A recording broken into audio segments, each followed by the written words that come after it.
మత్తయి సువార్త 4వ అధ్యాయము. మత్తయి సువార్త 4వ అధ్యాయము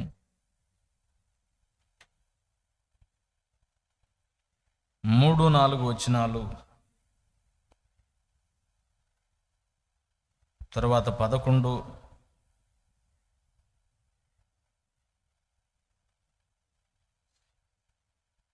వచనాన్ని కూడా నేను చదువుతాను. 3వ వచనం చదువుతున్నాను. ఆ శోధకుడు ఆయన యొద్దకు వచ్చి, నీవు దేవుని కుమారుడు అయితే ఈ రాళ్ళు రొట్టెలగునట్లు ఆజ్ఞాపించుమనెను. అందుకు ఆయన, మనుషుడు రొట్టె వలన మాత్రము కాదు, దేవుని నోట నుండి వచ్చు ప్రతి మాట వలన జీవించును అని వ్రాయబడి ఉన్నదనెను. తర్వాత 9వ వచనం, నీవు నాకు సాగిలపడి నమస్కారము చేసిన ఎడల వీటన్నిటినీ నీకు ఇచ్చేదనని ఆయనతో చెప్పగా, యేసు వానితో, సాతానా పొమ్ము, ప్రభు అయిన నీ దేవునికి మ్రొక్కి ఆయన్ను మాత్రము సేవింపవలెను అని వ్రాయబడి ఉన్నదనెను. అంతటా అపవాది ఆయనను విడిచిపోగా, ఇదిగో దేవదూతలు వచ్చి ఆయనకు పరిచర్య చేసిరి. చిన్న మాట ప్రార్థన చేసుకుందాం. మహాపరిశుద్ధుడు అయిన తండ్రి, ప్రేమ స్వరూపియక దేవాన్ని పాదాలు కొందునాలు. నీ దయాపూర్వక సంకల్పాన్ని బట్టి ఈవేళ మమ్మల్ని సమకూర్చేవందుకై స్తోత్రాలు తండ్రి. ఇప్పటి వరకు జరిగిన ప్రతి ఘట్టంలో మీరు తోడయ్యుండి నడిపించారు, అందుకై స్తోత్రాలు. తిరిగి మా గృహాలకు వెళ్ళబోయే ముందు మళ్ళొక్కసారి మీ స్వరాన్ని కోరుకుంటున్నా. దేవా, చదవబడిన లేఖన భాగాన్ని విరిచి ఆశీర్వదించి మాకందరికీ వడ్డించి నాతో అందరితో మాట్లాడు. వినగలిగిన చెవిని, గ్రహింపగలిగిన మనస్సును ప్రతి బిడ్డకు దయచేయి. మాట్లాడుతున్న మీ దాసుడు బలహీనుడు, అల్పుడు, అయోగ్యుడని మీరు ఎరుగుదురు. మీ దాసుని మీద మీ కలువరి శిలువ రక్తాన్ని ప్రోక్షించి సమస్త దోషములుంటే క్షమించండి. వాక్శక్తినిచ్చి నోటిని బోరగా వాడుకో. ఉపదేశం రాకుండా అడ్డుపడుతున్న అంధకార దురాత్మ దయ్యపు కార్యాలను నజరేయుడు యేసు నామములో బంధిస్తున్నాను. ఈ ప్రాంగణమంతా నీ మహిమతో నింపబడును గాక. చేరి వచ్చిన బిడ్డలందరినీ బట్టి స్తోత్రాలు. ఇంకా ఎవరు నీ చిత్తంలో ఉన్నారో వారిని కూడా సకాలంలో తోడుకొని వచ్చి మాకందరికీ కావలసిన ఆత్మీయ వర్తమానాన్ని అందించి మహిమ పొందమని, మహిమ ఘనత ప్రభావాలు మీకే ఆరోపిస్తూ యేసుక్రీస్తు ఘననామములో ప్రార్థించి వేడుచున్నాము తండ్రి, ఆమేన్. ప్రార్థన ఆలకించిన దేవునికి స్తోత్రం చేద్దామా. చదవబడిన లేఖన భాగంలో నుంచి దేవునాత్మ మనల్ని దర్శించునుగాక. లోకంలో మనుషులు 2 రకాల మనుషులు ఉన్నారు. లోకంలో మనుషులు 2 రకాల మనుషులు ఉన్నారు. ఒకటి దేవుణ్ణి ఎరిగిన ప్రజలు, రెండవది దేవుణ్ణి ఎరగని ప్రజలు. దేవుణ్ణి నమ్ముకున్న ప్రజలు లేక దేవుణ్ణి నమ్ముకోని ప్రజలు. దేవుణ్ణి నమ్ముకున్న వాళ్ళని ఏమన్నా దేవుని జనాంగం అన్నారు, దేవుణ్ణి నమ్ముకోని వాళ్ళని ఏమన్నా సాతాను జనాంగం అన్నారు. అదేందన్నా, భూమి మీద మనుషులందరినీ పుట్టించింది దేవుడే కదా, మరి దేవుడే అయినప్పుడు మళ్ళీ సాతాను జనం ఏంది అని అంటే, ఆదాము హవ్వ ఎప్పుడైతే ఆజ్ఞ అతిక్రమించారో ఏదేను తోటలో నుంచి వాళ్ళు నెట్టివేయబడ్డారు. ఆ నెట్టివేయబడిన తర్వాత దేవుడు ఏం చేశాడంటే, రక్త ప్రోక్షణను వాళ్ళకి ఆజ్ఞగా పెట్టి, ఎవరైనా సరే నన్ను సమీపించాలి అంటే, మీరు చేసిన పాపమును బట్టి మీరు నాకు దూరం అయిపోయారు, మరలా నన్ను సమీపించాలి అంటే రక్త ప్రోక్షణ ద్వారా నన్ను సమీపించాలి అని దేవుడు రక్త బలిని పెట్టాడు. ఇక అక్కడ స్టార్ట్ అయింది. ఎవరైతే రక్త బలిని విశ్వాసంతో నమ్మి దేవుని దగ్గరికి వస్తారో, రక్త ప్రోక్షణ జరిగిస్తారో వాళ్ళు దేవుని బిడ్డలయ్యారు. రక్త ప్రోక్షణను ఎవరైతే తృణీకరించారో వారు దేవునికి వ్యతిరేకమైన లేక సాతాను పిల్లలుగా మార్చబడ్డారు. దేవునికి స్తోత్రం. అది ఆది పితరులైన ఆదాము అవ్వకు పుట్టిన 2 బిడ్డల్లోనే స్టార్టింగ్లో ప్రారంభమైంది. బలి అర్పణ అర్పించడానికి వెళ్ళారట. కయ్యోను హేబేలు ఇద్దరున్నారు. కయ్యోనేమన్నా రక్తరహితమైన బలిని తీసుకొని వెళ్ళాడు, హేబేలేమన్నా రక్త సహితమైన బలిని తీసుకెళ్ళాడు. రక్త సహితమైన బలిని తీసుకెళ్ళినందుకేమన్నా హేబేలు అంగీకరించబడ్డాడు, రక్తరహిత బలిని తీసుకెళ్ళినందుకేమన్నా కయ్యోను తృణీకరించబడ్డాడు. అక్కడే ఆరంభంలోనే రెండు భాగాలు అయ్యారు జనాంగం. ఒకే ఇంట్లో పుట్టారు, ఒకే దేవుని ద్వారా సృష్టించబడిన వాళ్ళే, కానీ ఒకళ్ళేమన్నా దేవుని జనాంగం, మరొకళ్ళేమన్నా సాతాను జనాంగం అయ్యారు. ఇప్పుడు సాతాను జనాంగానికి మాదిరి ఎవరంటే సాతానే. ఎవరో సాతాను జనులు ఎవరైతే ఉన్నారో భూమి మీద వాళ్ళందరికీ మాదిరి ఎవరంటే సాతానే. సాతాను ఎలా నడుచుకుంటున్నాడు, ఎలా ప్రవర్తిస్తున్నాడో, ఆలోచన విధానం ఏందని అదే గమనిస్తారు, దాన్నే నేర్చుకుంటారు. మీకు తెలుసో లేదో, దేవుని బిడ్డలు ఉండారనుకో, దేవుని బిడ్డలు దేవుణ్ణి మాదిరి చేసుకుంటారు. ఉదాహరణకి ఇప్పుడు దేవుని నమ్మని ప్రజలు ఉంటారు, వాడు నోటికి వచ్చినట్టు ఏం మాట్లాడినా మాట్లాడతాడు. ఒరే పిల్లలు ఉన్నారా, పిల్లలు ఎదురుగా అట్లా మాట్లాడవచ్చు అంటారయ్యా, నీ కడుపును పుట్టిన పిల్లలు కదా, ఆడపిల్లలు, నోటికి బట్టని బండబూతులు మాట్లాడుతున్నావురా. వాళ్ళు నేర్చుకుంటారంటే ఏముంది, నేను ఏం గొప్పగా చెబుతున్నావు ఏంది వాటిని, నేను దేశంలో ఎవడు మాట్లాడినట్టు చెబుతున్నావు ఏందంట.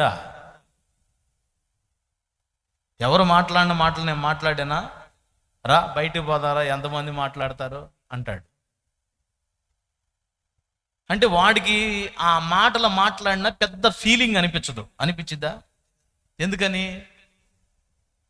వాడికి మాదిరి సాతాను. వాడు బండ బూతులు మాట్లాడినా సరే ఏమీ పట్టించుకోడు, సరే తీసేయి. కొంతమంది స్త్రీలు ఉండారు, అర్ధనగ్న వస్త్రాలు వేసుకొని వస్తారు. నేను చిన్నోడినే కాదు, కొంచెం పెద్దోడినే, కొద్దిగా అమాయకంగా ఉండేవాడిని. మణుగూరులో మా బావగారు సిఆర్పిఎఫ్ దాంట్లో డిపార్ట్మెంట్లో చేస్తా మణుగూరులో ఉన్నాడు. మా అక్కని తీసుకొని అక్కడికి వెళ్ళాను. వెళ్ళిన తర్వాత మా అక్కోళ్ళు రూమ్ పక్కనే, వాళ్ళు ఏమంటారు, మహారాష్ట్ర వాళ్ళు, ఒరిస్సా వాళ్ళు ఎవరునంట, వాళ్ళు ఉన్నారు. ఆ అక్కకి ఏడు నుంచి ఏడకి జాకెట్ చేతులు లేవు. నాకు తెలియదుగా, చిన్నవాడిగా, అక్క వాళ్ళకి జాకెట్ చినిగిపోయింది చేసుకున్నారు, నీ జాకెట్ అని అక్క అని అంటే, మా అక్క పక్కన నవ్వి పక్క తిరిగి, ఒరే ఊరుకోరా, జాకెట్ లేక కాదు, అది ఫ్యాషన్ అంది. ఒరే నీ ఫ్యాషన్ తగలబడా, గోళ్ళ లేని ఫ్యాషన్ ఏం ఫ్యాషన్, అదేం ఫ్యాషన్ అక్కంటే, అది అంతే లేరా నీకు తెలీదు, వాళ్ళ దేశంకి వెళ్ళి అంతేను అని నాను. సర్లే ఏముందో నాకేం తెలుసు. ఇప్పుడు వాళ్ళని తీసేద్దాం, ఇప్పుడు ఇక్కడ కూడా అట్నే తగలబడ్డారు కొంతమంది. అర్ధనగ్న ప్రదర్శనలు. అరే నిండు వస్త్రం కట్టుకుంటే ఎంత బాగుండును అంటే, మీరు ఫీల్ కాబోకండి, మళ్ళీ మా గురించి చెబుతున్నాడేమోనని. మీ గురించి కాదు. ఇప్పుడు కొంతమంది అలా, ఒకవేళ మీలో అలాంటి వాళ్ళు ఉంటే కూడా సరి చేసుకోవాలి. ఒక క్రమశిక్షణ అనేది ఒకటి ఉంది. నిండు వస్త్రం ధరించుకుంటే స్త్రీ పవిత్రతగా ఉంటుంది. సగం డ్రెస్సులు వేసుకుంటే పరాయి పురుషుడు ఆకర్షించడానికి మనమే కారకులం అయ్యి, ఆ వ్యక్తి పాపంలో పడటానికి కూడా మనమే కారకులం అయ్యాం కనుక ఆ పాపం మనల్ని వెంటాడింది. మనం కాతే మన బిడ్డ తరం వెంటాడింది.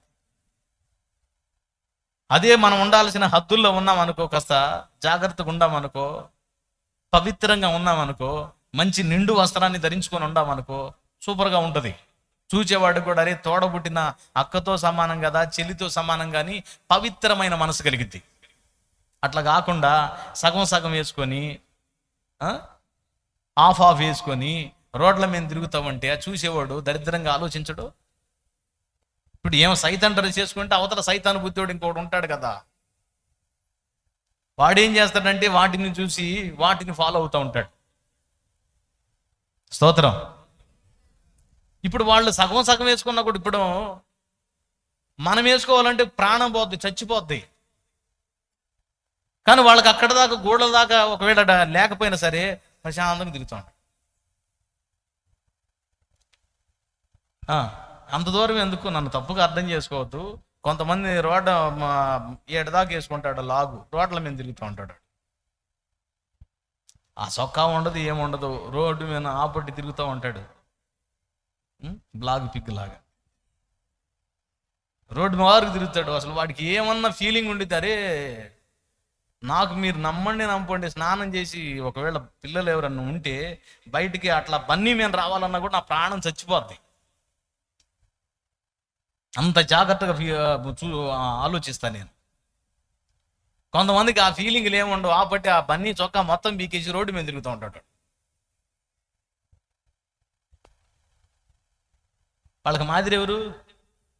నేను చెప్పేది ఏముంది మీకు తెలుసుగా, ఇక దారి పట్టిస్తే చాలు వెళ్ళిపోతారుగా. అవునా? సరే, ఈయన తాగుతాడా? ఈయన తాగి ఫుల్గా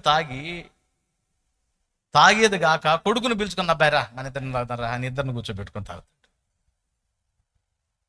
అరే కన్న కొడుకు కళ్ళెదుట పాడైపోతాడరా, నువ్వు ఎట్లా నా నాశనం అయిపోయావు, వాడిని కూడా నాశనం చేస్తా, మగడు తాగాల్సింది అంటాడు. అంటే మయ్య నాకు నేర్పాడు, నేను వాడికి నేర్పుతాను. అదేమన్నా గొప్పతనమా? ఒకటి ఇంట్లో అన్నానికి లేకుండా కొంపనంతా ఊడ్చి బయటకు వచ్చి చెబుతాడు 4 క్వార్టర్లు వేసానని చెబుతాడు. తాగేవు ఏమన్నా కడుపు నిండిద్దా? పొట్టొప్పకు వచ్చిద్ది, రోగాలు వస్తాయి తప్ప ఏమన్నా ఉందా దానివల్ల? ఏమన్నా బలం వచ్చిద్దా? రక్తం ఏమన్నా క్యూర్ అయిద్దా? ఏముండదు కదా. కానీ అట్లా నిండు జీవితం నాశనం అయిపోతున్నా, పిల్లల జీవితాలు నాశనం అయిపోతున్నా అదే దారిని పడతారు. కారణం ఏంటంటే వాళ్ళకి సాతాను చెప్పిన మాదిరి, మందు తాగు, మీకెందుకు, ఎంత తాగితే అంత మంచిది, ఎంత బాగా తాగాలనుకో అంత బాగా తాగు, ఎంతగా ఎగరాలనుకుంటే అంతగా ఎగురు, ఎంతగా పోగాలనుకుంటే అంతగా తాగు, మందు తాగటం తప్పేమీ లేదు అని మొదలుపెట్టి. అవునా? ఇక వరుస పెట్టి 1 ఏంది 2 ఏంది 3 ఏంది, ఇక మీరు వరుస పెట్టి లెక్కేసుకోండి. నేను జస్ట్ ఓవర్క్ అట్లా గుర్తు చేసి వదిలిపెట్టాను. కొంతమంది వాయు వరుస లేకుండా పిలిచేవాళ్ళు ఉంటారు. తల్లి పిల్లకి తేడా తెలీదు. మన్నాయి వాళ్ళు ఉండారు, వాళ్ళు ఎదురుగా పోయి అరే అన్నాయ్ అని అనటానికి నేను ఇప్పుడు కానీ అరగను మన్నాయాళ్ళని. మక్కోళ్ళను కూడా ఆమె ఓమే అని ఇప్పటికి పిలిచి అరగను.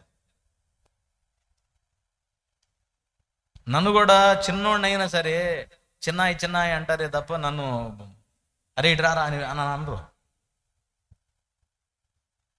గౌరవం. కానీ కొన్ని కుటుంబాల్లో పెద్ద లేదు చిన్న లేదు, ఇక నోటికి వచ్చినట్టు మాట్లాడతాడు. అది క్రమశిక్షణ తప్పిన వారం, అది సాతాను నేర్పే మాదిరి. కానీ దేవుణ్ణి నమ్ముకున్నారే, దేవుణ్ణి నమ్ముకున్న వాళ్ళు అలా ఉండరు. దేవుణ్ణి నమ్ముకున్న వాళ్ళు లోకములో నుండి ప్రత్యేకించబడ్డారు. అపోస్తలుడైన పేతురు మాట్లాడుతూ అపోస్తల కార్యం 2వ అధ్యాయం 41వ వచనం అనుకుంటాను, 41. మీరు మూర్ఖులకు ఈ తరము వారికి వేరై రక్షణ పొందండి. ఎన్నో వచనం నాన్న? 40 40వ వచనమంట. మూర్ఖులకు ఈ తరము వారికి వేరై రక్షణ పొందండి అన్నాడు. అంటే ఈ లోకం మూర్ఖ స్వభావం వెళుతుంది, వాయు వరుస తెలియకుండా వెళ్తుంది, ఎలా పడితే అలా బ్రతుకుతుంది. లోకం పోయినట్టు లోకపోకడ మీరు బాబాకండి, వాళ్ళు మూర్ఖత జనంగా ఉన్నారు, వాళ్ళకి వేరైన జీవితాన్ని మీరు కలిగి ఉండండి అన్నాడు. ఈరోజు క్రీస్తు రక్తములో కడగబడిన మనం, యేసు ప్రభు నమ్ముకొని బాప్తీసం పొందాను అన్నవాళ్ళు చేతులు ఎత్తండి.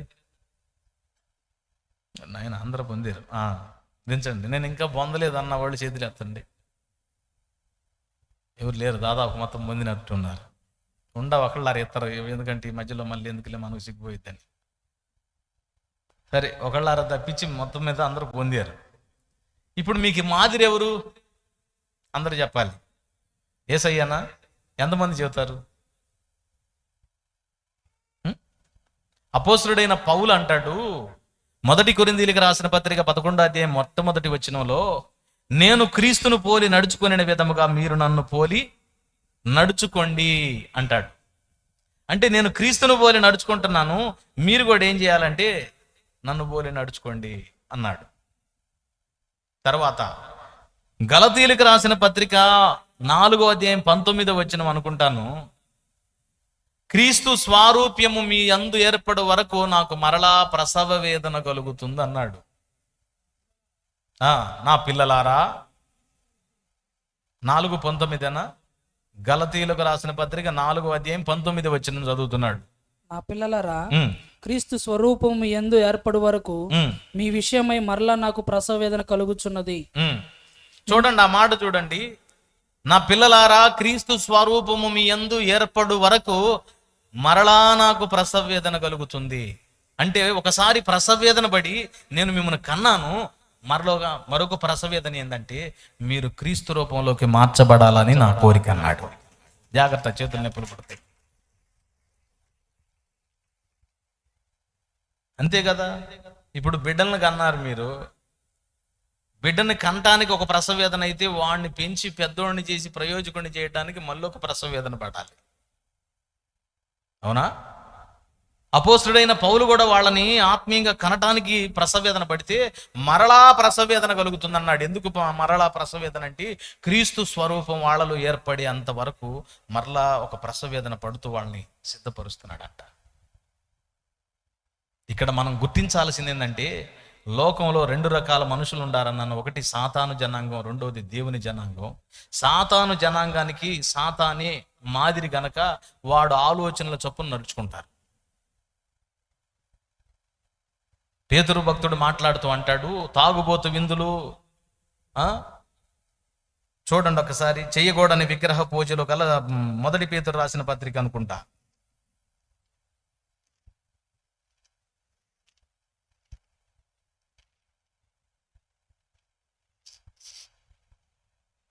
4:3 మనము పోకిరి చేష్టలు, దురాశలు, మద్యపానము, అల్లరితో కూడిన ఆటపాటలు, త్రాగుబోతు విందులు, చెయ్యదగని విగ్రహ పూజలు మొదలైన వాటి యందు నడుచుకొనుచున్న అన్ని జనుల ఇష్టము నెరవేర్చుచుండుటకు గతించిన కాలమే చాలును అన్నాడు.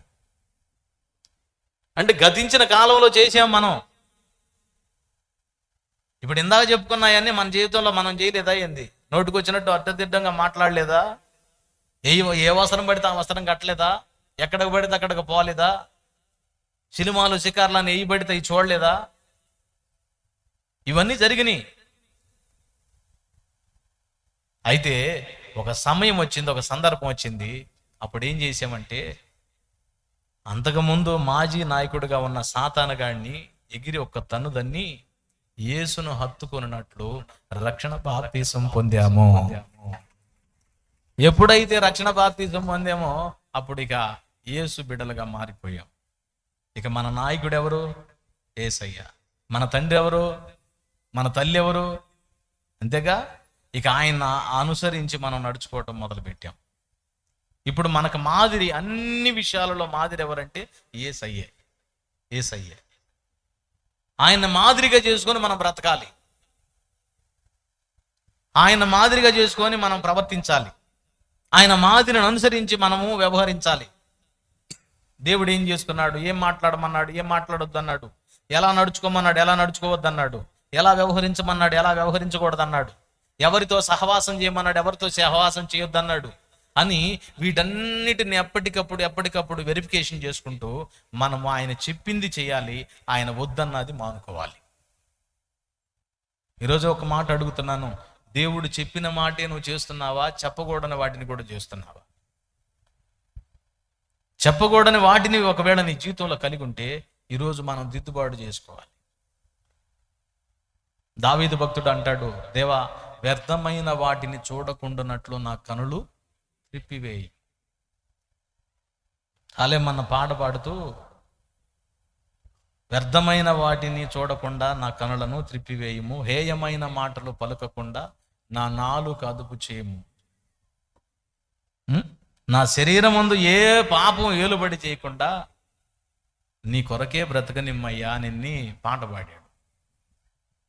అంటే ఒక నిబంధన, దేవుని వాక్యానికి లోబడిన ఒక నిబంధన చేసుకొని దేవునితో ప్రతి నిత్యము ఎదుగు నీవే నాకు మాదిరి, నీ ఆలోచన చొప్పున నీ తలంపుల చొప్పునే నన్ను నడవనివ్వయ్యా అన్నాడు. ఈరోజు మనందరం నేర్చుకోవాల్సిన ఒక ప్రాముఖ్యమైన విషయం ఏంటంటే దేవునిని పోలి దేవుని స్వారూప్యతలో మనం అడుగులు వేయుట, నడుచుకునుట. స్తోత్రం చెబుతారా? రెండు చేతులు చెబుతారా? భక్తులు కూడా అదే పని చేశారు.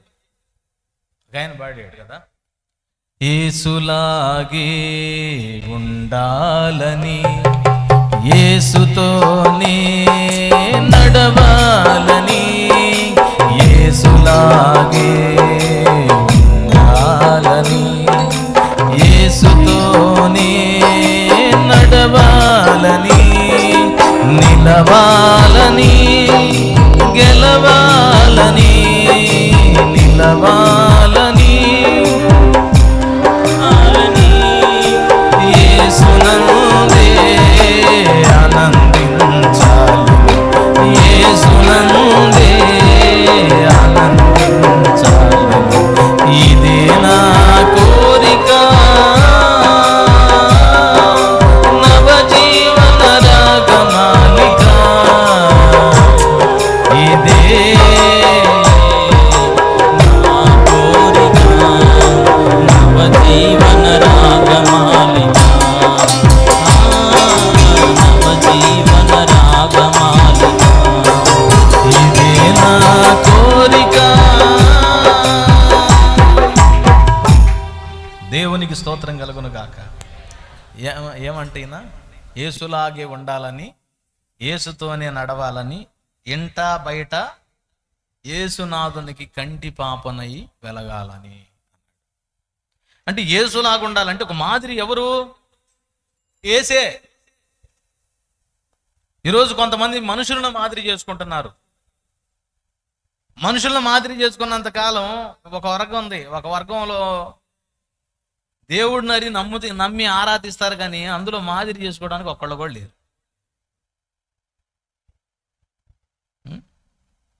ఒక్కళ్ళంటే ఒక్కళ్ళు కూడా లేరు మాదిరి చేసుకోవడానికి. అందుకే పాపం వాళ్ళు కూడా ఏం చెప్పారంటే మీరు నన్ను పోలి నడుచుకోమని ఒక్కళ్ళు కూడా చెప్పాలి. ఎవరని చెప్పారా? యేసు ప్రభు తప్ప, ఆయన భక్తుడు తప్ప బాయ్ నాలాగా బ్రతకంటారని ఒక్కడు కూడా చెప్పాల. ఎందుకో తెలుసా? వాళ్ళకి తెలుసు వాళ్ళ దగ్గర ఉన్న ఎన్ని లోపాలు ఉండేవో తెలుసు.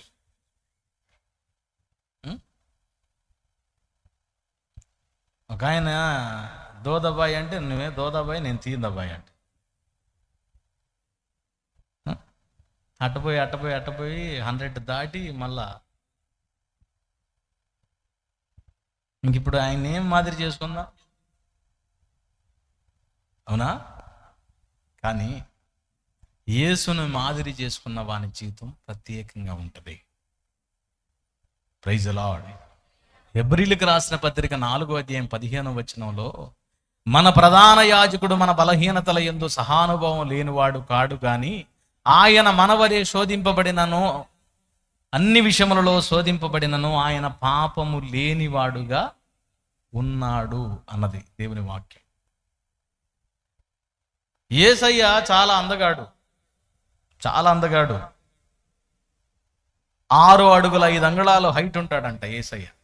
అంత భౌతికంగా పుట్టినప్పుడు కూడా 6 అడుగుల 5 అంగుళాలు ఉంటాడట. మన చేతులు ఇట్లా చాపితే మోకాళ్ళకి పై భాగంలో ఉంటాయి మన చేతులు, కానీ యేసయ్య చెయ్యి చాపితే చాలా పెద్ద చెయ్యి అంట. ఇట్లా పెడితే మోకాలు ఇక్కడ దాకా వచ్చింది, మోకాలు దాటి చెయ్యి ఉంది. ఎంత పెద్ద చెయ్యో చూడు. ఒక అంత ఆజానుభావుడైన వ్యక్తి, ఒక సౌందర్యవంతుడైన వ్యక్తి. అందుకే షోలమితి పాడింది కదా, ఏమని? ధవళ వర్ణుడు రత్న వర్ణుండు నా ప్రియుడు, ధవళ వర్ణుడు రత్న వర్ణుండు నా ప్రియుడు, అవని 10,000 అతి శ్రేష్ఠుడాతండు. అవని 10,000 అతి శ్రేష్ఠుడాతండు. ఎవరు ఆయన కిలలో సమరూప పురుషుండు.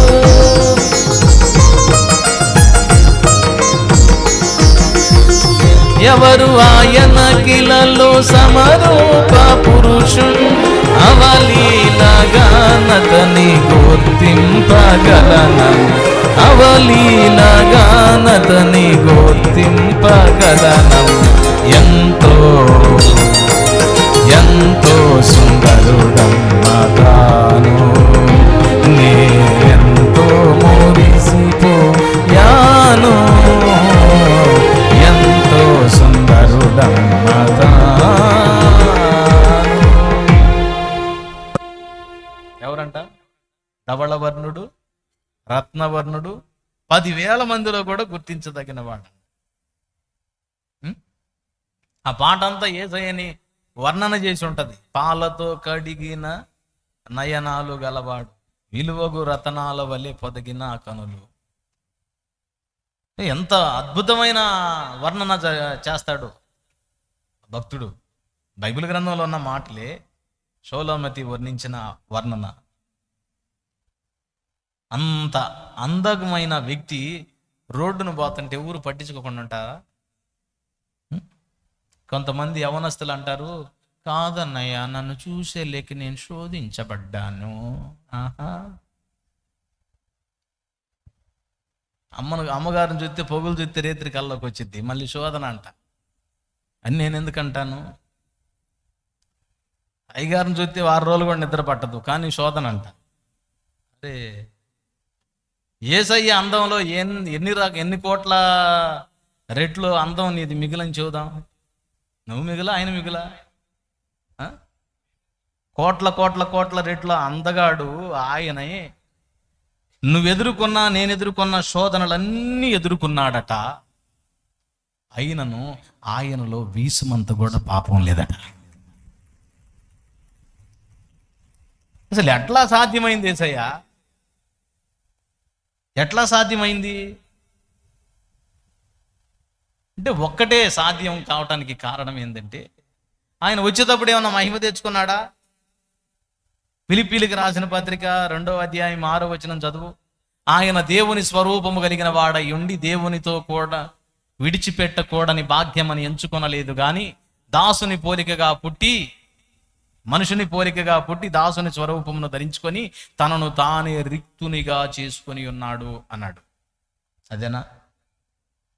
రిక్తుడు అంటే సర్వమును కోల్పోయినవాడు, ఎంటీ, ఖాళీ, ఇంకేమి లేదు, సమస్తాన్ని అక్కడ విడిచిపెట్టి వచ్చాడు. వస్తవత్త కథ మహిమేం తెచ్చుకోవాలా, కొన్ని వరాలేం తెచ్చుకోవాలా, కొన్ని శక్తులేం తెచ్చుకోవాలా. నువ్వు నేను తల్లి గర్భంలో ఎలాగో రిక్తులుగా పుట్టామో అంత సామాన్యమైన వ్యక్తిగానే మరియ గర్భాన పుట్టాడు యేసు. కానీ అన్నిటిలో శోధించబడ్డాడంట. నీకు వచ్చిన అగచట్లన్నీ వచ్చినాయి, నీకు వచ్చిన ఇబ్బందులన్నీ వచ్చినాయి, నీకు వచ్చిన కష్టాలన్నీ వచ్చినాయి. యేసయ్యకు ఒక 15 నుంచి 18 సంవత్సరాల వయసు వచ్చేటప్పటికి భౌతికంగా తండ్రి అనబడుతున్న యోసేపు చనిపోయాడంట.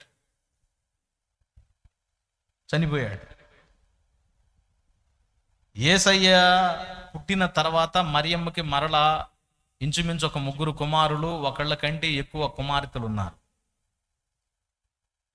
ఇప్పుడు వాళ్ళందరినీ పెద్ద కొడుకుగా ఈయనే భారం నెత్తినేసుకొని పోషించాల్సి వచ్చింది. వడ్రంగం పని చేసుకుంటా ఎంత న్యాయమో అంత వాళ్ళ దగ్గర వసూలు చేసి, అన్యాయంగా కాదు. మళ్ళా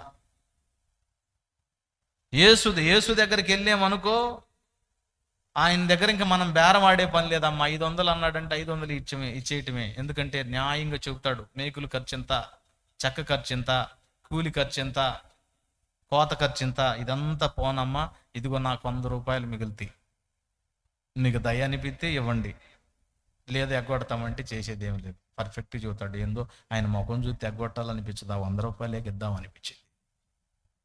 అంత న్యాయబద్ధంగా పర్ఫెక్ట్గా చేసుకుంటా కుటుంబాన్ని యేసయ్య పోషించేవాడట. దేవునికి స్తోత్రం. నీకులాగా తిండి లేని పరిస్థితులు ఉన్నాయి. ధర్మశాస్త్రంలో పొట్టేళ్ళని తీసుకురావాలి, గొర్రె పిల్లను తీసుకురావాలి. అన్ని డబ్బులు లేకపోతే, ఒకవేళ బీద పరిస్థితుల్లో ఉంటే కనీసం 2 పావురాళ్ళను తీసుకురావాలి. యేసయ్య ఫ్యామిలీ ఏం చేసిందో తెలుసా? పావురాళ్ళను తీసుకొచ్చి ఇచ్చింది. అంటే ఎంత బీద స్థితిలో ఉన్న కుటుంబం చూడండి. కోట్లకు పడగెత్తిన కుటుంబం కాదు యేసయ్య కుటుంబం, సామాన్యమైన కుటుంబం, మధ్యతరగతి కుటుంబం అని చెప్పొచ్చు. అట్లాంటి తరగతి కుటుంబంలో ఉంటే ఎన్నో కష్టాలు, ఇప్పుడు మీరు నేను మనమందరం ఎన్ని ఎదుర్కొంటున్నామో అన్ని కష్టాలు యేసయ్య పడ్డాడు.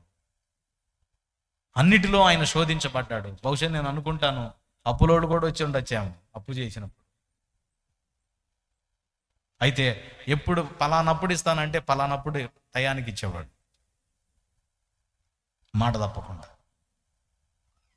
అట్లా బాధ్యత నెరవేర్చుకుంటా జాగ్రత్తగా చేసుకుంటా వచ్చాడు. చివరికి దేవుని వాక్యం చెప్పింది ఏంటంటే, ఇవన్నీ మనలాంటి అనుభవాలు కలిగి ఉన్న వీసమంతా కూడా పాపం లేకుండా బ్రతికాడు. Praise the lord. యేసుకి పాపం లేకుండా బ్రతకటం ఎలా సాధ్యం? మహిమను తెచ్చుకోలేదు అంటంటివి, రిక్తుడుగా వచ్చాడు అంటంటివి. మరి ఎలా వచ్చింది ఆయనకి అంటే, ఆ ఒక్క మాట చెప్పి నేను ముగిస్తాను. అందుకే ఇదంతా చెప్పుకొచ్చాను. ఆయనైతే వస్తా ఏం తీసుకొచ్చుకోలేదు, రిక్తుడుగానే వచ్చాడు. మరి పాపము లేనివాడుగా పరిశుద్ధుడిగా ఎలా బ్రతికాడు అని అంటే, యేసు ఒకే ఒక్క పని చేశాడంట. ఏమిటి అంటే, ఆయన రక్షణ బాప్తీసం పొందిన తర్వాత ఆయన అరణ్యానికి కొనిపోబడ్డాడు అన్నది. ఎక్కడికి? అరణ్యానికి కొనిపోబడ్డాడు. ఈరోజు యేసయ్యను నమ్ముకున్న దేవుని నమ్ముకున్న వాళ్ళకి విజయమే తప్ప అపజయం ఉండదు. మీకు తెలుసో లేదు, విజయమే, అపజయం ఉండదు. మన యేసయ్య గెలిచినోడా ఓడిపోయినాడు అందరు చెప్పాలి. ఆయన బిడ్డలుగా మనము అంతేగా. ఎంతమంది అని చెబుతారు? ఓకే, నిజమేనా మాట? నేను చెప్పాను కాబట్టి చేతులు ఎత్తారు. కానీ అడుగడుగున ఓటమి పాలైపోయిన అనుభవంలో ఎన్ని కుటుంబాలు ఉన్నాయో. యేసును నమ్ముకొని యేసు రక్తంలో కడగబడి ఎందుకని అపజయాలమయమైన జీవితం అయిపోయింది? యేసును నమ్ముకొని పరిశుద్ధంగా బ్రతకడానికి ఒక్క వారం కూడా మానుకోకుండా దేవుని మందిరానికి నేను వెళతాను అని చెప్పగలమా? ఒక్కరోజు కూడా నేను యేసుప్రభు నమ్ముకున్నాక ఈనాటి వరకు ఒక్క పూట కూడా ప్రార్థన చేసుకోకుండా మానలేదని చెప్పగలమా? ఒక్క అధ్యాయం కూడా నేను చదవకుండా ఉండ రోజంటూ నా జీవితంలో లేనే లేదు అని చెప్పగలమా? ఒక్క ఆత్మను కూడా రక్షించని సంవత్సరం అంటూ నా జీవితంలో లేదని చెప్పగలమా? మరి ఎన్ని అపజేయాలి కాదా? నా ఇంటి ముందు కప్పోడు వచ్చి అడిగే పరిస్థితి నేను ఎప్పుడు తెచ్చుకోలేదని చెప్పగలమా? ఆలోచించండి. మరి ఎందుకని ఎన్ని ఓటములు?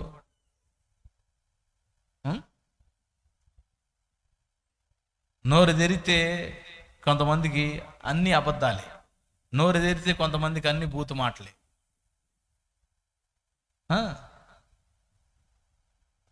కొంతమంది ఇక్కడ బాగానే ఉంటారు, ఇది దాటి అక్కడ పోగానే వెంటనే డ్రెస్ చేంజ్ అవుతుంది అనమాట. ఏంటిది? డ్రెస్ అంటే ఈ డ్రెస్ అనుకునేరు, ఈ డ్రెస్ కాదు. డిఫరెంట్ మైండ్లు, రకరకాల మనస్తత్వాలు. ఊరికాళ్ళ గోళ్ళ జ్యోతి అని ఒక్కొక్కళ్ళ నడిపింపు చూస్తే వాళ్ళ ఆత్మీయత ఏదో చెప్పొచ్చు. ఎందుకని ఇవన్నీ అంటే, యేసు వలె మనం బ్రతకలేకపోవటం, మనకు మాదిరి యేసే. కానీ యేసుని మాదిరిగా చేసుకున్న మనము యేసు వలె జయ జీవితాన్ని పొందుకోలేకపోవటానికి కారణం ఏంటంటే, యేసు అరణ్యపు అనుభవాన్ని నేర్చుకున్నాడు. మీరు అదే అధ్యాయం 4వ అధ్యాయం మొదటి వచనం చదువునాను. మూలవాక్యం అదేగా, చదువు. మత్తయి సువార్త 4వ అధ్యాయం మొదటి వచనం. అప్పుడు యేసు అపవాది చేత శోధించబడుటకు ఆత్మ వలన అరణ్యమునకు కొనుపోబడెను. 40 దినములు 40 రాత్రులు ఉపవాసం ఉండిన పిమ్మట ఆయన ఆకలి కొనగా. ఎక్కడికి పోయాడంట? అరణ్యానికి కొనిపోయాడంట. మార్కు సువార్త 1వ అధ్యాయం 12వ వచనం చదువు.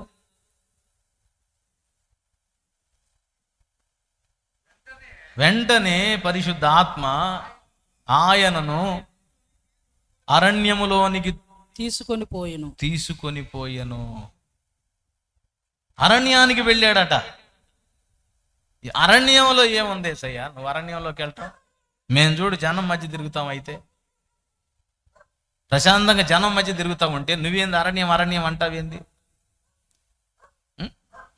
అంటే యేసయ్య ఆయన ప్రారంభం మొదలుకొని ముగింపు వరకు ఓటమి లేని జీవితాన్ని జీవించడానికి ఏకైక కారణం ఏంటంటే అరణ్యమే. ఈ ఒక్క మాట మీకు అర్థమైతే చాలు, నేను ఇంకా 14 గంటల ప్రసంగం చేయాల్సిన అవసరం. ఎక్కడికి వెళ్ళాడు? అరణ్యం. అరణ్యంలో ఎవరుంటారు? ఎవరుండరు. మనుషుల సంచారం ఉండదు. అరణ్యంలో ఎవరుండరు. నిషీదిగా ఉంటది. మనుషులైతే కనపడరు. కానీ మనుషులు కనపడకపోవచ్చు, ఇంకా ఇతరాతర వ్యక్తులు లేకపోతే ఇంకొక జంతువులు ఇవన్నీ కనపడకపోవచ్చు, కానీ అరణ్యములు ఎవరున్నారంటే సర్వ సృష్టికి ఆది సంభూతుడైన దేవుడు ఉన్నాడు. అరణ్యంలో ఆయనకి ఏం పని అసలు? దేవుడికి అరణ్యంలో ఏం పని అండి? మనం సహజంగా ఏమనుకుంటామంటే కొన్ని నిషీధి ప్రాంతాలకు వెళ్ళి ఇది దెయ్యాల ప్రదేశం అనుకుంటాం కదా. ఇప్పుడు జనసంచారం లేని కాడ మనం ఏమనుకుంటామండి? దెయ్యాలు తిరిగే ఏరియా అనుకుంటాం. మీకు తెలుసా? కానీ అక్కడికి ఒక భక్తుడు వెళ్తే దేవుడు భక్తుడిని కలుసుకునే ఏరియా ఏదంటే అదే. ఆ ప్రశాంతమైన చోటే పచ్చని స్థలం. అక్కడ మనుషులు ఎవ్వరు ఉండరు, భక్తుడు మాత్రమే ఉంటాడు. భక్తుడిని ప్రార్థన ఆలకించి తన వశం చేసుకోవటానికి దేవుని పరిశుద్ధ ఆత్ముడు మాత్రమే ఉంటాడు. యేసయ్య పనిచేశాడు. అరణ్యానికి వెళ్ళాడు. అరణ్యంలో ఏకాంతంగా దేవునితో గడపటం మొదలుపెట్టాడు. ఈరోజు చాలా మంది రకరకాల సమస్యలతోటి నలిగిపోతున్నారు, తిప్పులు పడుతున్నారు, కానీ వాటిల్లో ముందుకెళ్ళే పరిస్థితి లేదు. వాటి నుండి బయటపడే పరిస్థితి కనపడట్లా. ఎందుకంటే ఒక అప్పు తీరితేమని అనుకొని దగ్గరగా పోయే లోపు మరొక అప్పు పైన పడి అది ఇంకా మోపోతుంది, కానీ విడిపించబడే పరిస్థితి లేదు. ఒక రోగం తగ్గుతుందరా అనుకునే లోపు దానికి తోడు ఇంకొక రోగం వచ్చి పైన పడుతుంది, తగ్గే పరిస్థితి లేదు. ఒక సమస్య పోయే లోపు మరొక సమస్య వచ్చి మీద పడుతుంది, సమస్యలో పరిష్కారం అయ్యే పరిస్థితి లేదు. కారణం సమస్యల మీద సమస్యలు, ఇబ్బందుల మీద ఇబ్బందులు, కష్టాల మీద కష్టాలు, అప్పుల మీద అప్పులు, ఇవన్నీ జరుగుతున్నాయి. వాటి మీద జయాన్ని లేక అపజయాల పాలై కొంతమంది ఎట్లా ఉన్నారంటే బ్రతుకుదామా చద్దామా అన్నట్లు ఉన్నారు ఆత్మీయతలో. దేవునికి సమయం ఇచ్చి దేవుని పాదాల దగ్గర కూర్చొని, దేవా రా మనిద్దరం మాట్లాడుకుందాం, కూర్చొని నీతో నేను గడపాలి అని ఎంతమంది అడుగుతున్నారండి? ఆలోచించండి. ప్రతిరోజు నేను దేవునితో ఒక గంట సేపు నేను దేవునితో కలిసి మాట్లాడుకుంటానన్న వాళ్ళు చేతులు ఎత్తండి. ఎంతమంది ఉండారో చూసుకోండి ఒకసారి. గంట, 24 గంటలు, 23 గంటలు నీ ఇష్టం వచ్చినట్టు వాడుకో. ఒక్క గంట నేను చెప్పనా? గంటే కదా ఏముంది అనుకుంటావేమో నువ్వు. ఆ ఒక్క గంటే నీకు 23 గంటల ఆశీర్వాదాన్ని దేవుడు తీసుకొచ్చి పెడతాడు. ఆ ఒక్క గంటే దాన్ని నువ్వు తేలిగ్గా ఆలోచించుకుంటావు, పట్టించుకో. అసలు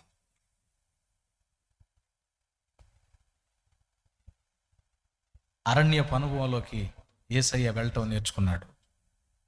అరణ్యపు అనుభవంలో ఆయన దేవుని సాహచర్యంలో ఉండటం నేర్చుకున్నాడు. యేసు విధానం మారిపోయింది. ఆయన రావటం రిక్తుడుగానే వచ్చాడు. లోకంలో ఒక మాట అంటారు, 10 రోజులు సహవాసం చేస్తే వాళ్ళు వీళ్ళు, అందరు చెప్పాలి, వాళ్ళు వీళ్ళు వాళ్ళు అవుతారంట. 10 రోజులు తాగుబోతుడితో సహవాసం చేస్తే ఈయన కూడా తాగుబోతుడు అవుతాడు. 10 రోజులు వ్యభిచారపోడితో సహవాసం చేస్తే ఈయన కూడా వ్యభిచారుడు అవుతాడు. 10 రోజులు దొంగతనం చేసేవాడితో తిరిగితే దొంగోడు అయిపోతాడు.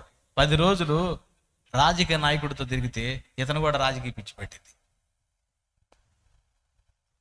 10 రోజులు ప్లాట్లు బిజినెస్ చేసేవాడు ఇక్కడ తిరిగామనుకో, ఇతను కూడా ప్లాట్లే వారం లైన్లోకి వస్తాడు అనుకో.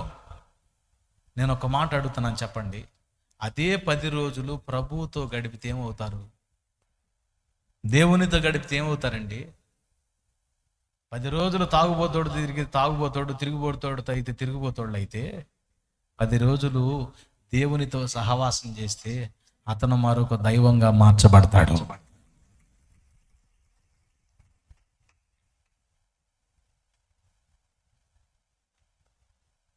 నేను చెప్పలా, రా, నిర్గమాకాండం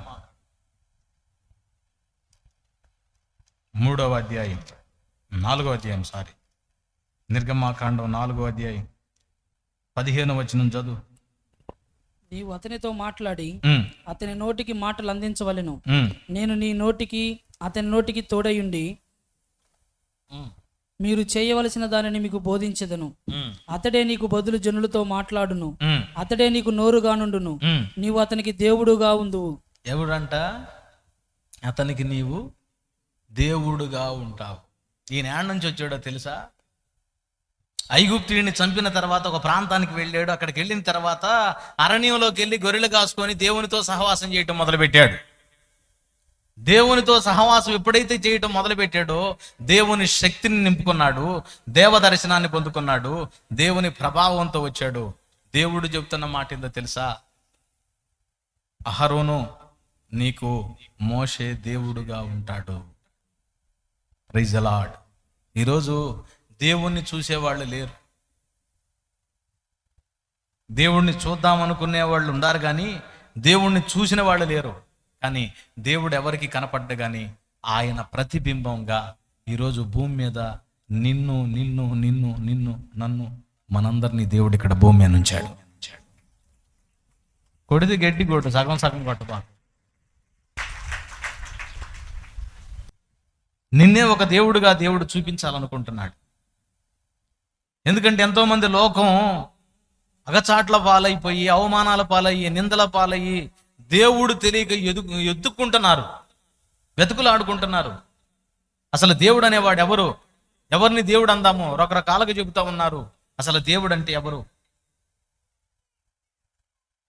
యూట్యూబ్ కదిలిస్తే కుప్పల కొంది ఉన్నాయి వీడియోలు. బాగా పేరు మోసిన వాళ్ళు ఉంటారు. ఆ పేరు మోసిన వాళ్ళు సైతం చెప్పే మాట ఏంది అని అంటే, పెద్ద పెద్ద మేధావులు అనబడే వాళ్ళు సైతం దేవుడు ఎవరు అని అంటే, ఏమో ఎవరేముంది, వాళ్ళకో దేవుడు ఉన్నాడు, వీళ్ళకో దేవుడు ఉన్నాడు, వీళ్ళకో దేవుడు ఉన్నాడు, మనవో దేవుడు. ఇదే చెబుతున్నారు పెద్ద పెద్ద వాళ్ళంతా. వాళ్ళని ఫాలో అయ్యేవాళ్ళు కోట్ల మంది ఉన్నారు. ఆ కోట్ల మంది ఫాలోవర్స్ కలిగిన వాడు చెబుతున్న మాట ఏంటంటే, అరే దేవుడు ఎవరు నేను వెతుకుతానని అంటే, చివరికి ఎట్టా ఉందంటే, ఒక ఆయన రాత్రి ఒక చిన్న ఇంటర్వ్యూ ఉంటే ఏదో ఆన్ చేసి నేను పండుకోబోయేటప్పుడు నోటిఫికేషన్ వస్తే అతను అంటున్నాడు, దేవుణ్ణి వెతకడం పెద్ద న్యూసెన్స్ అన్నాడు. ఆయన చూసింది లేదు, పెట్టింది లేదు. ఆయన చూసింది లేదు, పెట్టింది లేదు. అలాంటి వాడి కోసం కొంత సమయం కేటాయించి దేవుడు ఉన్నాడు అని ఎవడన్నా చూస్తే కదా పట్టించుకోవాల్సింది. ఎవడు చూడలేదు, మాట్లాడింది లేదు, పలకరించింది లేదు. ఆ లేని దేవుడి కోసం, చూడని దేవుడి కోసం కొంత సమయాన్ని కేటాయించి దేవుడు ఉన్నాడని చెప్పటం అది ఒక న్యూసెన్స్ అని అంటున్నాడు. ఆయన ఫాలో అయ్యేవాళ్ళు మళ్ళీ కోట్ల మంది ఉన్నారు. ఇప్పుడు ఆ కోట్ల మందికి ఇతనిచ్చే స్టేట్మెంట్ ఏంది? దేవుడు అంటే న్యూసెన్స్. ఇక ఆయన ఫాలో అయ్యే వాళ్ళందరూ దేవుడు అంటే ఆలోచిస్తారా? ఏమి సంకేతం ఇచ్చాడు సమాజానికి? దానివల్ల ఉపయోగం ఏంది? అవునా? కానీ ఒక్క మాట చెప్తాను, కోట్ల మందిని అతన్ని ఫాలో అవ్వచ్చు కానీ వాళ్ళందరినీ మనం ప్రభావితం చేయకపోవచ్చు. కానీ నీ ఇంటి పక్కనే కొంతమంది ఉన్నారు, వాళ్ళకి మాత్రం నువ్వు అవగాహన కల్పించి యేసే నిజమైన దేవుడని నీ భక్తితో చెప్పొచ్చు. నువ్వు దేవుని శక్తితో, దేవుని ప్రభావంతో, దేవుని మహిమతో నింపబడ్డావనుకో, దేవుని అభిషేకంతో నింపబడ్డావనుకో, ఆ జీవముతో కూడిన మాటలు 2 మాటలు చెబితే చాలు. అయ్యా, యేసు ప్రభు నిజమైన దేవుడు, పాపుల కొరకు ప్రాణం పెట్టినోడయ్యా, నీకు తెలియదేమో, నేను చెప్తాను రా కావాలంటే అని యేసు త్యాగం గురించి 4 మాటలు చెబితే చాలు. ఎంత పాపినైనా నా కొరకు ఆయన ప్రాణం పెట్టాడా? అలాంటి దేవుడు నన్ను కూడా క్షమిస్తాడా అంటే ఖచ్చితంగా నిన్ను కూడా క్షమిస్తాడు. నిన్ను కూడా పుట్టించింది ఆయనే. ఆయన ఇంకా నిన్ను ప్రేమిస్తున్నాడు. ఆ ఒక్క మాట చాలు వాళ్ళ జీవితం మారిపోవటానికి. ఆ తర్వాత వాళ్ళు చెప్పే మాట ఏంటంటే, దేవుణ్ణి నేను చూడలేదు కానీ ఆ దేవుణ్ణి పరిచయం చేసిన మా కనులిదట కనపడే దేవుడు ఒక ఆయన ఉన్నాడయ్యా, పలానన్న పలానక్క అని చెప్పడానికి కారణమవుతుంది. నా ప్రియమైన దేవుని బిడ్డలారా గమనించండి, ఈరోజు ఎన్నో విషయాల్లో అపజయాల పాలై, ఓటమి పాలై, జయాన్ని లేకుండా బ్రతుకుతున్నావు. నిన్ను నువ్వే శపించుకుంటూ, అవమానపరుచుకుంటూ, భార్య మీద భర్త, భర్త మీద భార్య, తల్లి మీద పిల్లలు, పిల్లల మీద తల్లిదండ్రులు, ఒకళ్ళ మీద ఒకళ్ళు చెప్పుకొని ఎవరికి వాళ్ళే నీ వల్ల అని చెప్పని అవమానపడతా బ్రతుకుతున్నారు. అయితే ఆ అవమానాలన్నిటినీ తొలగించడానికి, అపజయాలన్నిటినీ తొలగించడానికి ఏకైక మార్గం ఏంటంటే క్రీస్తుతో అరణ్యపు అనుభవాన్ని మనం కలిగి ఉండాలి. యేసయ్య రిక్తుడుగా భూమి మీదకి వచ్చాడు, అరణ్యానికి కొనిపోబడ్డాడు. దేవుని వాక్యం చెబుతుంది 40 రాత్రింబగళ్ళు ఆయన దేవునితో సహవాసం చేశాడట. ఈరోజు మనం నేర్చుకోవాల్సిన మా ప్రాముఖ్యమైన విషయం ఏంటంటే దేవునితో సహవాసం చేయుట. నువ్వు 40 రోజులు వెళ్ళాల్సిన అవసరంలా. నేను అంటాను, కనీసం ఒక్కరోజు దేవునితో, దేవుని పాదాల దగ్గర కూర్చొని ఉపవాసం ఉండి, దేవా నీ శక్తితో నన్ను నింపు, నీ ఆత్మతో నింపు, నీ అభిషేకంతో నింపు అని దేవుణ్ణి అడగగలిగితే దేవుడు తన ప్రభావంతో నింపుతాడు. యేసయ్య ఎక్కడికి వెళ్ళాడు? మనం ఎక్కడికి వెళ్ళాలి? అరణ్యపు అనుభవం. అరణ్యపు అనుభవం అంటే ఏదో ఊరొదిలిపెట్టి పొమ్మని కాదు, కానీ పురుషులైతేనేమన్నా ఏకాంతంగా ఏదన్నా చేలకో పొలాలకో స్థలాలకు ఏదన్నా ఏకాంతంగా ఉండే స్థలం చూసుకోవచ్చు. ఒకవేళ స్త్రీలు అనుకో, నీ ఇంట్లోనే ఉన్న గదిలో కూర్చొని దేవునితో మాట్లాడటం ప్రారంభించు. దేవునితో కొంత సమయాన్ని గడుపు. ఒక రోజు కూర్చో, దేవుని అడుగు, దేవా నీ శక్తితో నింపు, నీ అభిషేకంతో నింపు, నీ ప్రభావంతో నింపు, నీ జీవంతో నింపు అని చెప్పని దేవుని నువ్వు అడగగలిగితే దేవుడు తన శక్తితో నింపుతాడు, తన అభిషేకంతో నింపుతాడు. అప్పుడు దేవుని ప్రభావంతో నింపబడ్డావు కనుక దేవుడు ఇక నిన్ను వాడుకోవటం మొదలు పెడతాడు.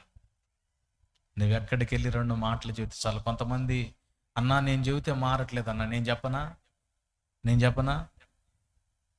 నేను చెబితే మారట్లేదన్నా అనే మాట అనే వాళ్ళందరికీ ఒక మాట చెబుతా నేను. పెట్రోల్ లేకుండా బండి పోయిద్దా? అభిషేకం లేకపోతే ఎవడ మారతాడు నీ దెబ్బకి? నువ్వు గుర్తుంచుకోవాల్సింది ఏంటంటే, నేను చెప్పితే ఒకడు మారలేదంటే వాణ్ణి మార్చగలిగినంత అభిషేకం నాకు లేదు.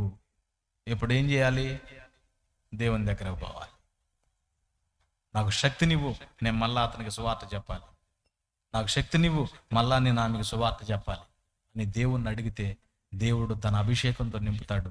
అప్పుడు వెళ్ళి నువ్వు 2 మాటలు చెప్తే చాలు, అద్భుతమైన రీతిలో వాళ్ళు వచ్చి దేవుణ్ణి హత్తుకొని బాప్తీసం పొందుతారు. గొప్పలు కొని చెప్పాల్సిన అవసరంలా, నువ్వు రోజులు చెప్పాల్సిన అవసరంలా, జస్ట్ ఒక మాట చెప్తే చాలు. ఓకే, ఈ అరణ్యానికి పోవటం అనేది ఒకసారి కాదు, తరచుగా జరగాలి. ఒకసారి మీరు మార్కు సువార్త చూడండి. 1:35 చూడు.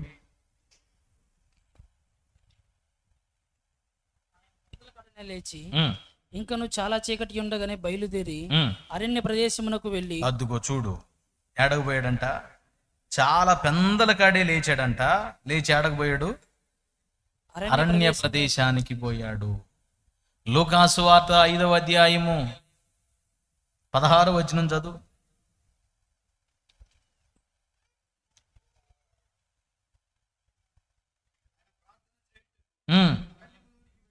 అద్దుగో ప్రార్థన చేయటానికి అరణ్యంలోనికి వెళ్ళుచుండెను. లూకాసు వార్త 22వ అధ్యాయం 39వ వచనం చదువు.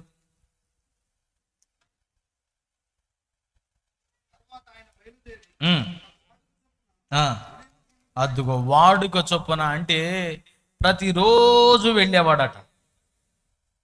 ప్రతిరోజు వెళ్ళేవాడు, ఒకరోజు కాదు. దినమంతా పని చేయుచు నాదుడు యేసు జనుల బాధలు మోయుచు వినోడు మరుగౌ వేళ జనకుని కడకేగి వినోడు మరుగౌ వేళ కరుణమౌ ప్రార్థన కరములు జోడించి కరుణ ప్రీతము చేరరే దేవుని కృప శరణ స్థలిని చేరరే.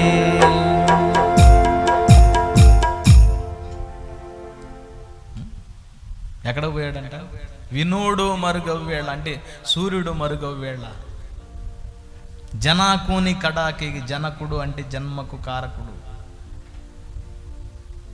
తండ్రి సమీపానికి చేరేవాడట, చీకటిగా ఉండగానే వెళ్ళేవాడట.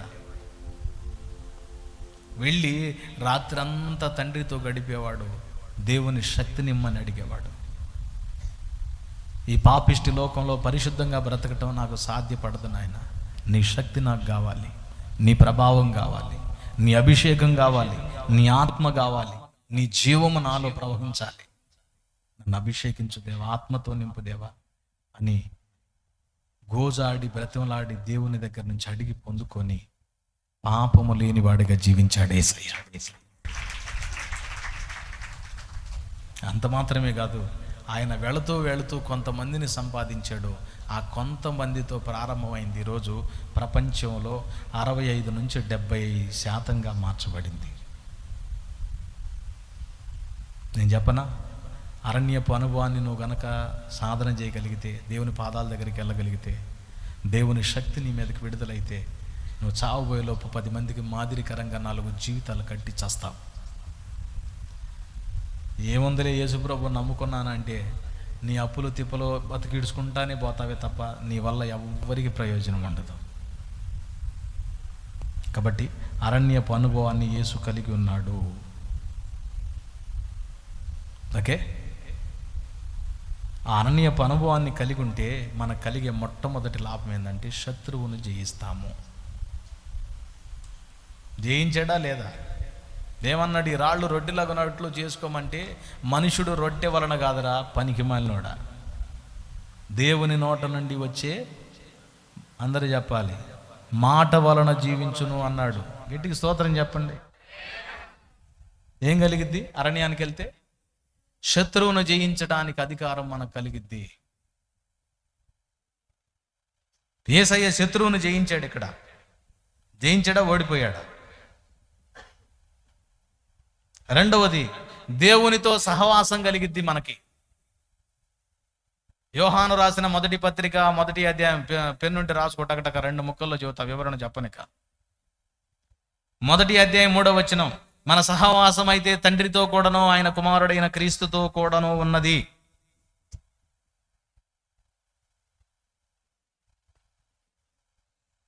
ఉందా? 2. మూడవది, దేవుని స్వరం వినబడుతుంది. దైవ స్వరాన్ని ఎంతమంది వినాలనుకుంటున్నారో యేసయ్య స్వరాన్ని నేను డైరెక్ట్గా వినాలని అనిపిస్తే, ఒకవేళ నువ్వు వినాలనుకున్నా కూడా ఆ అరణ్యపు అనుభవంలోనే యేసయ్య నీతో మాట్లాడతాడు మెల్లనైన స్వరంతో. 3, 4వది దేవుని ప్రత్యక్షత కలుగుతుంది. లూకాసు వార్త 3వ అధ్యాయము 2వ వచనం అనుకుంటా చూడు.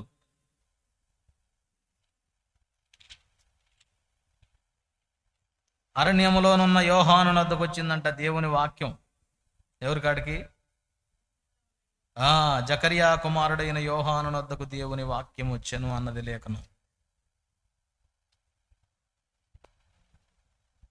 4 కదా. 5వది దేవుని అభిషేకం వచ్చింది. దేవుని అభిషేకం అపోస్తల కార్యం 2వ అధ్యాయం 1-2 వచనాలు. వాళ్ళు దేవుని సన్నిధిలో కనిపెట్టుకున్నప్పుడు దేవుని అభిషేకం వారి మీదకి వచ్చింది. అరణ్యమన్నా ఏకాంతమన్నా ఇవన్నీ ఒకటే. 6వది మనకి కర్తవ్యం బోధించబడుతుంది. నువ్వేం చేయాలి, దేవుని ప్రణాళిక నీ మీద ఏముంది నీకు తెలీదు.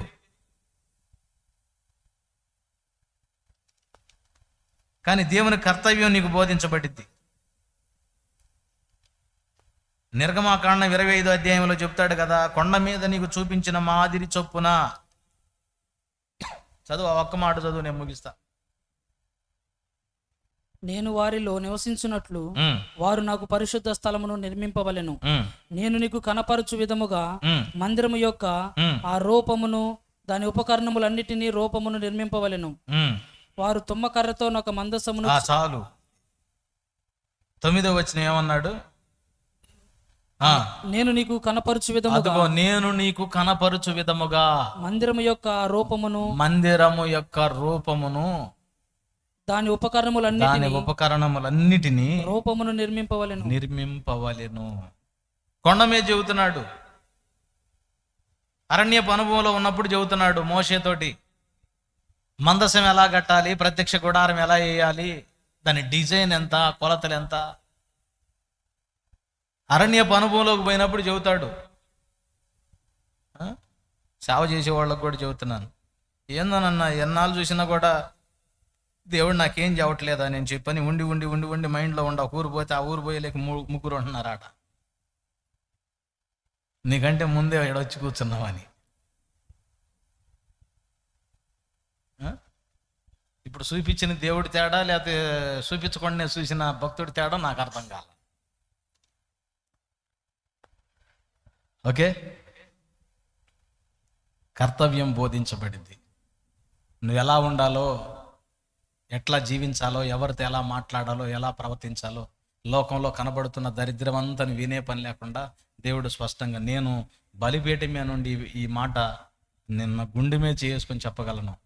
ఏకాంతపు అనుభవంలో కూర్చొని నేను ఇప్పటి వరకు మీకు చెప్పిన ఏ ప్రశ్నకు జవాబైనా ఏకాంతంగా ప్రార్థన చేసుకొని దేవుని సన్నిధిలో అడిగితే, అక్కడి నుంచి తిరిగి దేవుని మందిరంలోకి వచ్చినప్పుడు కూటం టైంలో దైవజనుడు షాలేం అన్న ద్వారా దేవుడు నాకు ఈ మాటలన్నీ మాట్లాడేవాడు.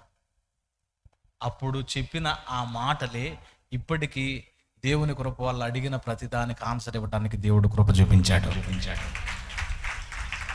లోకానికి చెప్పకపోవచ్చు, ఊరికి చెప్పకపోవచ్చు, కనీసం నా దగ్గరికి దేవుడు పంపించిన మందకి ఇది నాకేందో తెలియదు అని అనకుండా చెప్పటానికి కృపనిచ్చాడు. దానికి ఒకే ఒక కారణం ఏంటంటే, అరణ్యపు అనుభవంలోకి వెళ్ళి ప్రార్థన చేసుకున్నాను. నాకు ఇచ్చిన ఆత్మీయ దైవజనుడి ద్వారా దేవుడు మాట్లాడటం మొదలుపెట్టి మాట్లాడి అందించాడు. ఆ అరణ్యపు అనుభవం లేకపోతే ఏమో చెప్పలేను. నేను మీకు కూడా అదే చెప్తున్నాను. కడవరి దినాల్లో, చివరి దినాల్లో ఉన్నాం. దేవుని పరిశుద్ధ ఆత్మశక్తి అవసరం. అది అరణ్యపు అనుభవాన్ని మనం నేర్చుకోవాలి. రండి, ఈ మాటలు దేవుడు మీ వినికిడిలో ఫలింపు చేయనుగాక. మోకాళ్ళేద్దాం. తండ్రి తండ్రి తండ్రి తండ్రి తండ్రి యేసయ్యా నీకు వందనాలు వందనాలు వందనాలు వందనాలు. దైవమా నీకు స్తోత్రం నాయన, స్తోత్రం నాయన. నాకు ఆత్మనివ్వు దేవ, ఆత్మనివ్వు దేవ, ఆత్మనివ్వు దేవ. అరణ్యపు అనుభవాన్ని ఎప్పుడైతే నువ్వు సాధన చేస్తావో ఏకాంతంగా దేవుని పాదాల దగ్గరికి వెళ్ళినప్పుడు దేవుడు నీతో మాట్లాడతాడు. దేవుని అభిషేకాన్ని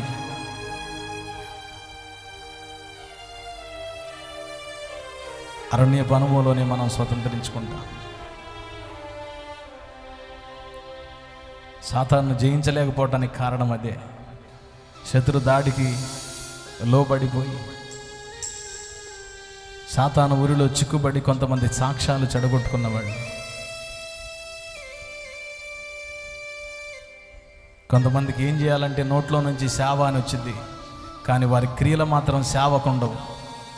వాళ్ళ అంతరంగం సేవ అని అంటే మాటలు వస్తాయి, కానీ వారి క్రియలు చూస్తే సేవ అనేది ఉండదు. జీవితమే, లోకమే జీవితం అనుకుంటారు, కుటుంబమే జీవితం అనుకుంటారు, భార్య పిల్లలు భర్త పిల్లలే జీవితం అనుకుంటారు. దేవుని కొరకు ఏమి చేయరు, దేవుని కొరకు అప్పగించుకోరు, దేవుని చిత్తం నెరవేర్చడంలో అడుగులు ముందుకు వేయరు. కుటుంబం భార్య పిల్లలు, కుటుంబం భార్య పిల్లలు.